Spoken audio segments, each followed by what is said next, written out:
যাকে স্পেনের মুসলিম বিরোধী সমর্থকরা থামাতে চেয়েছে সেই ছেলেটাকেই মহান আল্লাহ পাক পুরো পৃথিবীর সামনে সম্মানিত করেছেন।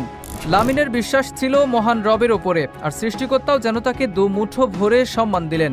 চুপ করালেন স্পেনের মুসলিম বিরোধীদের। হ্যাঁ, তাই মুসলিম বিরোধীদের উপযুক্ত জবাবটাই দিলেন লামিনে ইয়ামাল। মুসলিম হবার জন্য কত কটু কথা শুনতে হয়েছে লামিনকে। একটা সময় তো বলেই ফেললেন প্রয়োজনে তিনি ফুটবল ছেড়ে দেবেন, তবুও তার ধর্মকে কটু কথা বললে ছাড় দেবেন না। লামিনকে ফুটবল ছাড়তে হয়নি, বরং সব অবজ্ঞার জবাব এক রাতে দিয়ে দিয়েছেন। লামিনের এই জয়টা কি পুরো মুসলিম বিশ্বেরই নয়? স্পেনে যখন চলছে মুসলিম বিরোধী স্লোগান, তখন ফুটবল মাঠে মুসলিমদের হয়ে একাই লড়ে যাচ্ছিলেন বার্সেলোনা সেনসেশন। মোহাম্মদ সালাহর মতো তারকারাও তার পাশে দাঁড়ায়নি, কিন্তু লামিন একাই লড়েছেন।